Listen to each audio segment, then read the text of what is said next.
السلام علیکم. بله ورځ په بلوچستان کې یو ډیره دردناکه واقعه شوې ده. یو ډیر د ظلم کار شوی دی. یو څو درندګان رونه دي، یو څو ظالمان رونه راجګ شوي دي. په 18 نفرو باندې خپله خورکۍ رانیولې ده او دا یو دښتې ته بوتلې ده، یو بیابان دی. دا ښځې چې کوم خاوند و هغه یې ورسره بوتلی دی او هغه یې بیا هلته ویشتلې ده، څو ډزه ویشتلې ده. هغې ښځې ګناه دا یادوي چې دې ښځې ګناه دا وه چې دا د یو کس سره یې مینه درلودله او تښتېدلې ده. بیا هغه ښځه ورته وایي چې ما زنا نه ده کړې، مونږ نکاح کړې ده او د نکاح نه بعد تقریبا ډېر وخت، یو کال یو نیم کال تېر کړی دی او دغه رونه یې راجګ شوي دي، بیا یې ویشتلې ده. اوس په دې باندې خبره کوو آیا اسلام کې دې ته دا جواز شته او که نه؟ او یو بل د هغې تر څنګ یو بل نوی خبر هم راغلی دی. دوی وایي دغه رونه بیا دا تفسیر ورکوي چې زمونږ دا خور چې وه دا صرف تښتېدلې نه ده، دا واده شوې ده. د دې خورې چې دی 4 بچي ول او دا کوم سړی چې ورسره تښتېدلی دی د ده هم 5 بچي ول. سړی هم واده کړی دی، زمونږ خور هم واده کړی دی. نو په اسلام کې خو چې چا واده کړی وي، که هغه سړی وي که ښځه او بیا بل چا سره واده وکړي، واده خو یې نه کېږي، نکاح یې نه کېږي، خو هغه حتما زنا ده. نو که چا واده کړی و بیا یې زنا وکړله نو دی به سنګسارولی شي. او که چا واده نه یې کړی، مجرد وي، که ښځه وي او که سړی وي او زنا یې وکړله، دی به 100 دورې وهلی شي. او که واده یې کړی سنګسارولی به شي تر څو پورې مړ شوی نه وي. نو اوس راځو دغه خلکو ته، دغه رونو ته دغه حق حاصل وکړه نه په دې دواړو صورتونو کې. زه صحیح شو، واده یې نه دی کړی یا یې واده کړی دی. لاول راځو دا واده چې نه دی کړی، په دغه صورت کې خلکو ته دا سزا حق جایز دی که نه؟ نو لاول په دې خبره باندې ځان پوه کړئ چې دغه خور یې د دې ملګري سره مینه درلودله، یو ګناه یې وکړله، زه ستاسو په نیت ستاسو په نسبت یو ګناه یې وکړله، د دې سړي سره وتښتېدله، لاړه ورسره، بیا یې خو ورسره نکاح وکړله که نه؟ چې نکاح یې وکړله، اوس شریعت کې د دې خبرې جواز شته او که نه چې بغیر د ولي نه نکاح کېږي او که نه؟ نو امام ابو حنیفه رحمه الله فرمایي چې بغیر د ولي نه نکاح جایز نه ده، خو که چا وکړله صحیح ده. یعنې یو کار بعضې وخت کې جایز او ناجایز پورې تړلی خو صحیح کېږي هم. امام ابو حنیفه رحمه الله فرمایي دا کار یې صحیح نه دی کړی خو کار شوی دی. لکه موږ او تاسو بعضې وخت کې یو ښځې ته سړی طلاق ورکړي، اوس دا طلاق ورکول خپله ښه کار نه دی، د الله نه خوښېږي، ناروا کار دی، خو طلاق شوی دی، ښځه طلاقه شوله. همدارنګې دغه نکاح جواز نه لري، په اسلام کې جایز نه ده، خو که چا وکړله بغیر د ولي نه، 2 شرایط پکې موجود وو، مولوي صاحب یې راوستل، نکاح یې وتړل، نکاح شوې ده. خو اوس دغه ښځه چې تښتېدلې دغه خاوند سره دا خپله اقرار کوي چې مونږ نکاح کړې ده، ښه صحیح ده، نکاح دې وکړله. چې نکاح دې وکړله، دا چې کوم کار دې کړی ده بغیر د ولي نه اجازت نه تښتېدلې، په دې باندې اوس د قتل سزا شته که نه؟ علما کرام فرمایي چې نه. او سزا به څوک ورکوي؟ رور به ورکوي، خپل خپلوان به ورکوي، میدان ته به یې بوځي، هلته به سزا ورکوي. داسې نه ده. په اسلام کې به قاضي ته رجوع کوي، قاضي به فیصله کوي، شواهد به راولي، ټولې خبرې به معلوموي. بغیر د قاضي او د حاکم د فیصلې نه غیر به یو شی هم نه کوي.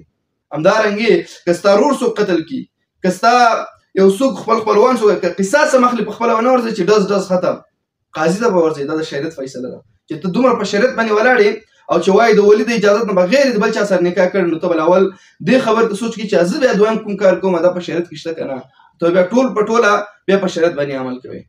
همدارنګې اوس د دې رونو خبرو ته یې راځو. رونه یې وایي چې نه، دې ښځې چې وه لاول نه یې واده کړی، 4-5 بچي یې ول او دې سړي هم 4 بچي ول او دواړو واده کړی او بیا یو بل سره تښتېدلي دي. نو اوس په شریعت کې دې څه حکم دی چې نکاح یې کړې ده بیا تښتېدلي دي؟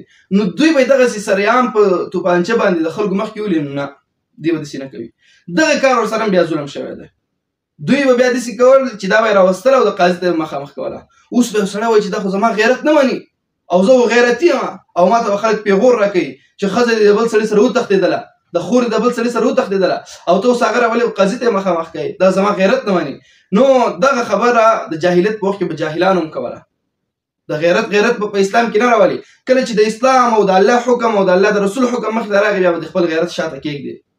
ځکه نبي علیه الصلاة والسلام ته یو صحابي مبارک راځي، ورته وایي چې یا رسول الله ما خپله ښځه د بل سړي سره په زنا کولو باندې ولیدله، زه څه وکړم؟ هغه نبي علیه الصلاة والسلام ورته فرمایي تا سره 4 ګواهان شته، 4 شاهدان تا سره شته چې تا ستا دا ښځه یې کتلې چې هغه سره زنا کوي او داسې حالت کې به یې کتلې لکه سړی چې سلایي په سترګه کې ننباسي، داسې حالت کې. هغه ورته یا رسول الله دا زما غیرت نه مني چې زما ښځه دې بل چا سره پرته یو زه یو سړی راولم چې کاکا دا وګوره، بل راولم چې کاکا دا وګوره، زما غیرت مني؟ نو نبي علیه الصلاة والسلام ته فرمایي چې ستا دا غیرت نه مني، ستا رب ستا نه زیات غیرتي دی، ستا رب دا فیصله کړې ده دا غي نه بعد ورته چې تا په یو پاکه ښځه باندې تهمت لګولې ملا دې درو ته ونیسه. څوک چې په یو پاکه ښځه یا په یو پاک سړي باندې تهمت ولګوي اتیا درې به دا کس وهي. دا چا چې تهمت لګولی دی بغیر د کوم خبرې نه به خپله سړی سزاګان نه ټاکي چې سړي غلا وکړه زه به لاس پرې کوم. په شریعت کې راغلی دي سړی قتل وکړو زه به یې قتلوم او سړي زنا وکړه زه به دورې او سنګساروم او په تمانچو به ویلم. دا په شریعت کې نشته. قاضي به هر څه فیصله کوي. دا خپل غیرت به بیا شاته کېدي. اوس راځو په اسلام کې د ښځو حقوق. د ښځو حقوق بیخي زیات دي. اسلام ښځې ته ډېر زیات عزت ورکړی دی. مخکې د جاهلیت زمانې ته چې وګورو ښځې به د ښځو قدر نه و. ښځې به یې راواغېستلې ژوندۍ به په ځمکه ښخولې.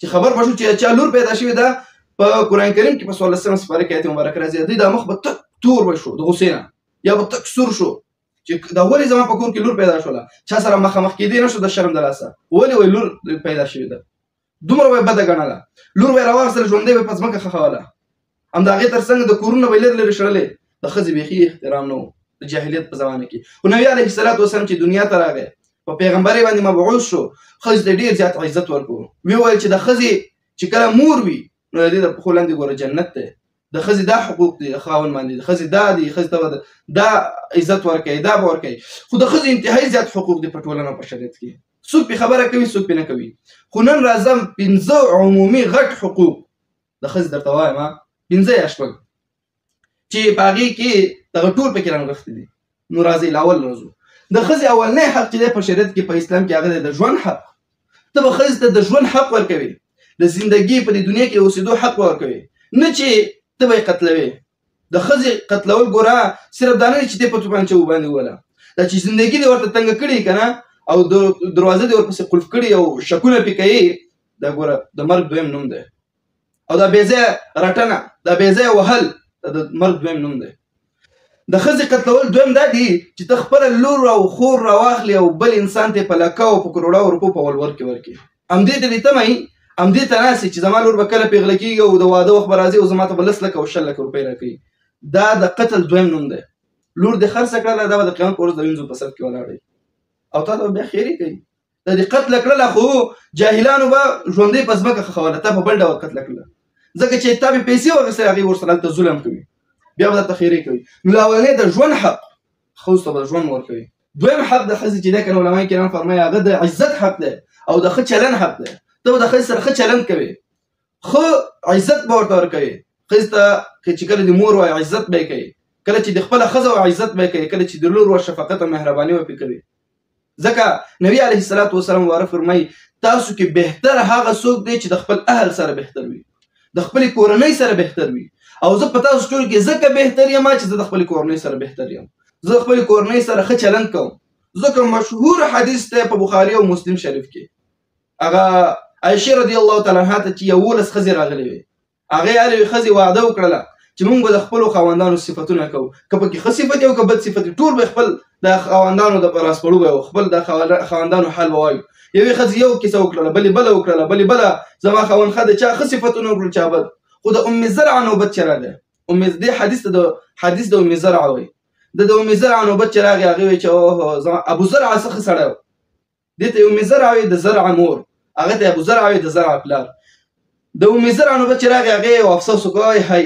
ابو زرعه څه ښه سړی و ابو زرعه غوندې بل سړی پیدا نه شي ما دې په ژوند کې ډېره هوساینې راکړې دي ډېر ښه چلند یې راسره کړی ډېر ښه خوی یې راسره کړی دی زه ډېره خوشحاله کړې یم او په آخر وخت کې زه هغه طلاقه کړم نبي علیه الصلاة والسلام بیا عایشې رضی الله تعالی عنها ته کلاره باندې غوږ ایښی ګوره ښځې ته به خبرو ته به یې غوږ دی ته چې د ښځې خبرو ته غوږ کېږدي دا تا نه خوشحاله کېږي او دا چې تا ته کیسه شروع کړي چې مونږ که نن پلانۍ راغله ته پرېږده پلانۍ راغله مونږ څه وکړو ستړی ستومانه نه نبي علیه الصلاة والسلام چې هر څومره ستړی ګوره د 11 ښځو کیسې ورته وکړه او دا اوږد حدیث دی او نبي سلام ښه په مینې سره اوري بیا ورته اخره کې نبي سلام فرمایي چې ای عایشې زه ستا دپاره داسې یم لکه د ام زرعه دپاره چې ابو زرعه و خو ابو زرعه بیا ام زرعه اخره کې طلاق کړه خو زه تا ته طلاق نه درکوم داسې ښایسته خبرې به ورسره کولې ښه چلند به ورسره کوي عزت به یې ورکوي او دریم حق د ښځې هغه د تعلیم حق دی علما کرام فرمایي او حدیث مبارکه کې راځي طلب العلم فریضة على كل مسلم په بل روایت کې راځي او مسلمه د علم طلب کول په هر مسلمان باندې فرض دي او په هر مسلمان ښځې باندې فرض دي ته به ورته تعلیم حق ورکوي پوه شوې ته به ورته تعلیم حق ورکوي مدرسې ته به یې لیږي که که مدرسې ته نه خپل ته به ورته په مدرسې کې لاول نه خپل درس زده کوي، ته ورته بیا په کور کې ښیي. د مکتب سیستم به ورته برابروي. دا پوره په پوره څنګه چې سړی په تعلیم کې حق لري دغسې ښځه تعلیم حق لري، ورته تعلیم ورکوي، علم نه به یې نه محروموي. د نکاح او د طلاق حق ښځې ته به ته د هغې په خوښه ځای ګورې. نبي علیه الصلاة والسلام مبارک فرمایي تاسو چې یو څوک راشي ستاسو د لور یا د خور د نکاح دپاره تاسو نه طلب د نکاح وکړي، ویې ګورئ چې د شریعت باندې برابر و، اخلاق یې ښه ول، دینداره و، نیک سړی و، باروزګار انسان و، تنبل نه و، نو خپله لور یا خور ورکوي، بې ځایه مه پاتې کوئ. خو ته به د لور او د خور نه که هر څومره ولي الله ته هم ورکوي که نه، نو ته به چې دی اول به د لور یا د خور نه پوښتنه کوي چې ستا پکې رضایت شته که نه. که رضایت نه وي ګوره ټول عمر به بیا زینه کې اخته وي، دا نکاح نه کېږي، قطعا نه کېږي. همدارنګه د عرق نه هم پوښتنه کوي، که د عرق دا غټ جنجال دی په پښتو ټولنه کې، پوښتنه نشته، بس ور مې کړې مبارک دې شه او ډزې پکې وشي، دا تر ټولو غلط کار دی. او د طلاق حق هم لري ښځه چې مثال د کوم خاوند نه تنګه وي، پوډري او چرسي او خلع کول غواړي، بس کوم مهر چې ورکړی دی خاوند ته ورکړي، طلاق به ورکړي، که بیا نه ورکړي بیا قاضي به په زور وکړي. پنځم د میراث حق، ښځې ته به ته په میراث کې حق ورکوي، د هغې چې څومره حق رسېږي که نه دا به ورکوي. او نن سبا دا بیخي خوړل شوی دی، هېڅوک یې نه ورکوي په پښتنو ټولنه کې، څوک یې پېژني نه، څوک دومره معلومات نه کوي. تر اوسه پورې به یو مولوي صاحب ته څوک نه راغلي چې مولوي صاحب ته ماته لږ تشریح کړه چې د خور څومره حق کېږي، د لور څومره حق کېږي، زما په دې جایداد کې، زما په دې پیسو کې. نه نه نه، دا خو بیخي غورځولي دي. نو د میراث حق، ښځې ته په میراث کې ته حق ورکوي. او شپږم د شکایت حق، ښځه کولی شي چې د خپل خاوند نه، د خپلې کورنۍ نه، د خپلې خسرګنۍ نه شکایت وکړي، قاضي ته ورشي او شکایت وکړي. نو دغه حقوق عمومي په دې کې چې کوم غټ خاص لکه د تعلیم حق، د ژوند حق، د عزت حق، د نکاح کولو حق، دا باید ورکولی شي. ښځه د ژوند حق لري. دا کومه واقع چې په بلوچستان کې شوې ده ډېره دردونکې ده، خو د دې دواړو په اړه بیا لومړی کې یو صورت راغلی و، دویمه کې بل صورت راغلی و، دویمه کې بیا وروڼو دا خبرې کړې چې نه دی واده کړی او څلور بچي و، بیا که دغه سیم شوي که نه وروڼو ته داسې په کار نه و چې داسې کار یې کړی وی. واخر دعوانا ان الحمد لله رب العالمین.